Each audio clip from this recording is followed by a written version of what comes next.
warahmatullahi wabarakatuh. Sugeng panggihan malih kalih Bu Imas wonten pelajaran basa Jawa. Nah, wonten pertemuan sakmenika kita badhe sinau babagan maca lan nulis pawarta. Nanging saderengipun pelajaran dipun milai, monggo kita ndedonga rumiyin supados kita sedaya diparingi kesehatan, kegiatan, ditebihaken saking sedaya bebaya. Nah, saderengipun pelajaran dimulai, anak-anak monggo disiapaken ballpoint kalian buku catatan. Nah, mangkin poin-poin penting menika dipun catet. Langsung kemawon pelajaran kita wiwiti. Nyuwun kawigatosanipun nggih.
Kalau wau dipun pahami, sakmenika Ibu badhe maosaken tuladhanipun pawarta. Nah, tugasipun anak-anak mangkin mirengaken pawarta ingkang Ibu waosaken punika. Nggih, sugeng midhangetaken. Praga petani melon Desa Sri Kayangan, Kecamatan Sentolo, Kabupaten Kulon Progo, Daerah Istimewa Yogyakarta, sambat amarga rega melon ragi mudhun ora kaya saben adate. Nanging kapetung isih oleh bathi kang lumayan gedhe. Kasile panen saiki ora patek larang, kamangka melon-melonku ya ora elek-elek banget lan lagi mangsa sing apik amarga urung akeh udan. Yen kanggo nandur melon kasile ora nguciwani, aku oleh bathi kira-kira 15 yuta. Pratelane Gunadi 17 taun ing Sri Kayangan Kemis. Gunadi kondo, saliyane kasil panenane ora elek-elek banget, pancene rega melon kang lagi murah ing pasaran.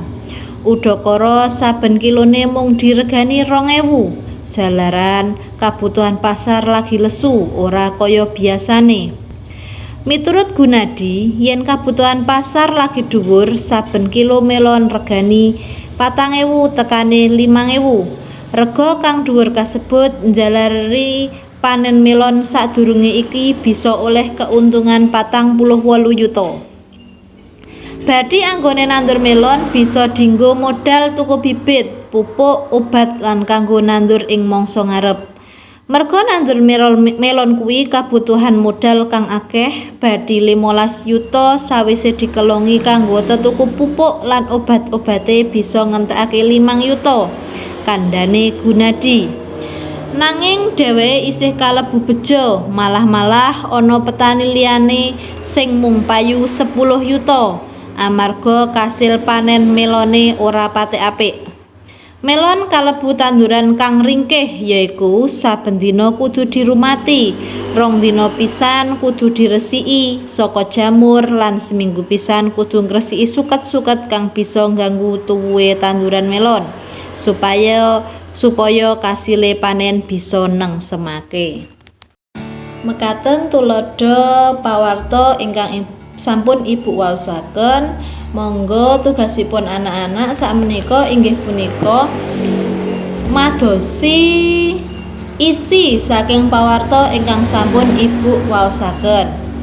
Nah, kagem nyengkuyung pembelajaran saat menika, anak-anak saged membuka LKS halaman utawi kaca 23 dugi selangkung.